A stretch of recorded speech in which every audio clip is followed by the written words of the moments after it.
প্রিয় শিক্ষার্থী বন্ধুরা, তোমরা তোমাদের শিক্ষার সমস্ত তথ্য জানতে এবং সকল সমস্যার সমাধান জানতে এখনই জয়েন করো আমাদের ফেসবুক গ্রুপে। ফেসবুক গ্রুপের লিংক দেওয়া আছে ডিসক্রিপশন বক্সে। আসসালামু আলাইকুম, সবাইকে স্বাগতম ওয়েস্টম্যান একাডেমিতে। আজকে আমরা দেখব অষ্টম শ্রেণীর স্বাস্থ্য সুরক্ষা চ্যাপ্টার নাম্বার 4-এর 58 নম্বর পৃষ্ঠার ছকের সমাধান।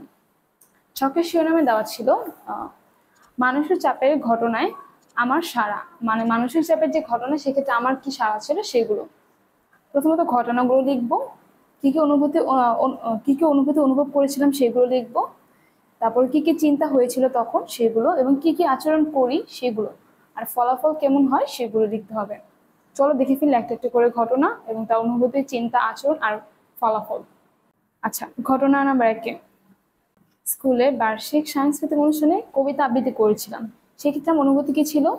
প্রথমত ভয় লাগছিল, লজ্জা লাগছিল এবং উদ্বিগ্নিত লাগছিল।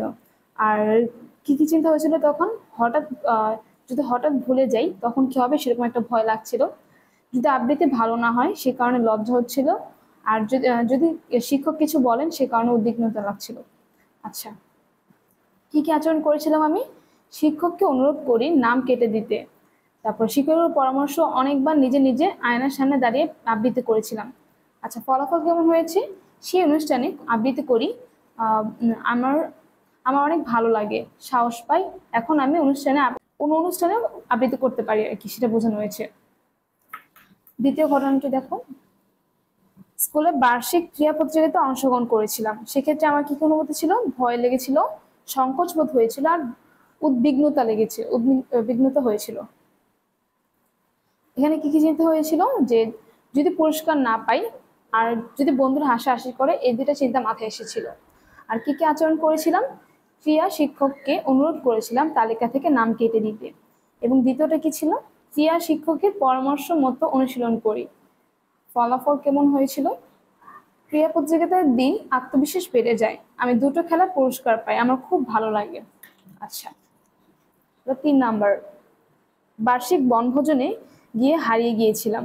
বার্ষিক যে বনভোজন হয়েছিল আমাদের স্কুল থেকে, সেখানে যে আমি হারিয়ে গিয়েছিলাম, তখন আমার অনুভূতি কি ছিল? প্রথমত খুব ভয় লাগছিল, উদ্বিগ্নতা লাগছিল, রাগ হচ্ছিল আর অসহায় বোধ হচ্ছিল। ভয় লাগছিল যদি কোনো কিছু হয়ে যায় সেরকম একটা ভয়, উদ্বিগ্নতা লাগছিল এবং রাগ হচ্ছিল নিজের কাজের ওপর, যে আমি কেন একটু সচেতন ছিলাম না আমার কাজের প্রতি, এবং হারিয়ে যাওয়ার পর কি হবে না হবে এগুলো ভেবে, আব্বু আম্মুর কথা ভেবে, সবকিছু ভেবে আমার অসহায় বোধ লাগছিল। এবং কি কি চিন্তা হয়? যদি বাড়ি ফিরতে না পারি, সেই দিকে ছোটাছুটি করতে থাকি পথ খুঁজে বের করার জন্য।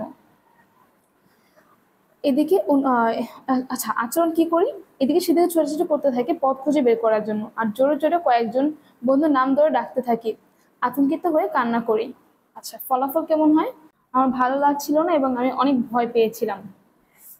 আচ্ছা, 4 নম্বর, পারিবারিক অনুষ্ঠানে সবার সামনে গান গেয়েছিলাম। পারিবারিক যে একটা অনুষ্ঠান হয়েছিল সেখানে আমি সবার সামনে দাঁড়িয়ে গান গেয়েছিলাম। তখন আমার কিরকম অনুভূতি ছিল? লজ্জা লাগছিল এবং সংকোচ বোধ হচ্ছিল।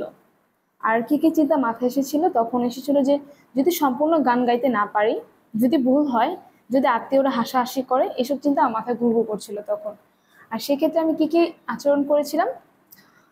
শুরুতে হীনমন্যতায় ভুগি যে গান গাইবো কিনা। মা এসে আমাকে সাহস দেওয়ায় এতে আমার আত্মবিশ্বাস বেড়ে যায়, আমি মনে মনে গানটি গাওয়ার জন্য প্রস্তুতি নিতে থাকি। আচ্ছা, ফলাফল কেমন হয়েছিল? আমি খুব সুন্দর করে গানটি গাইতে পারি। গান শুনে সবাই হাততালি দেয় এবং আমার প্রশংসা করে, এতে আমার খুব ভালো লাগে। আচ্ছা, এটা ছিল পৃষ্ঠা নাম্বার 58 ছকের সমাধান। এখানে আমি আমার মতো করে ব্যাখ্যা করেছি, তুমি চাইলে তোমার মতো করে ব্যাখ্যা করতে পারো, অথবা এখান থেকে কিছু লাইন নিয়ে প্যারাফ্রেজিং করে সুন্দর করে লিখতে পারো। আজকে ভিডিও পর্যন্ত, দেখা হবে নতুন কোনো ভিডিওতে নতুন কোনো ছকের সমাধান নিয়ে। আসসালামু আলাইকুম।